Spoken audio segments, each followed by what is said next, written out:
খুব শীঘ্রই 10,000 EFD machine দেশের বিভিন্ন ব্যবসা প্রতিষ্ঠানে বসানো হবে।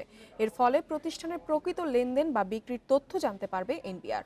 বন্ধ হবে কর ফাঁকি এবং বাড়বে কর আদায়।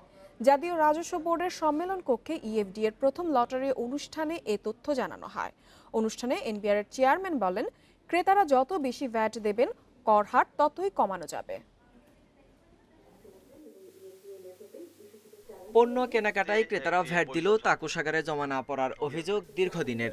ফলে ভ্যাট প্রদানকারী প্রতিষ্ঠানের স্বচ্ছতা ও জবাবদিহিতা বাড়াতে জাতীয় রাজস্ব বোর্ড চালু করেছে electronic fiscal device management system বা ইএফডিএমএস মেশিন।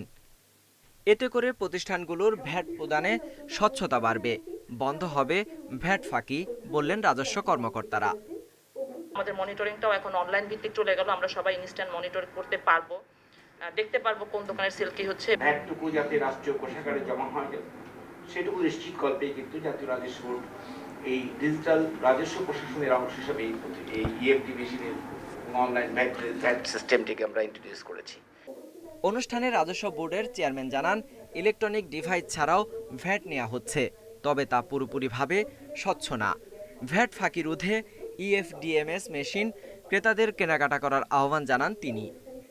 সাধারণ জনগণের কাছ থেকে সংগৃহীত ভ্যাট কালেকশনের স্বচ্ছতা এনশিওর করার জন্য ইএফডিএমএস ছাড়াও আরও অনেক পদ্ধতি, অটোমেশনের অনেক পদ্ধতি ইন্ট্রোডিউস করব এবং এটিকে এগিয়ে নিয়ে যাব। ভোক্তাদের কাছে আমাদের অনুরোধ, আপনারা ভ্যাট দিন, আমরা আপনাদের ভ্যাট প্রদান সহজ করে দেব। ইএফডিএমএস মেশিনের মাধ্যমে জানুয়ারি মাসে যারা কেনাকাটা করেছেন তাদের 101 জনকে লটারির মাধ্যমে পুরস্কার দেয়া হয় অনুষ্ঠানে।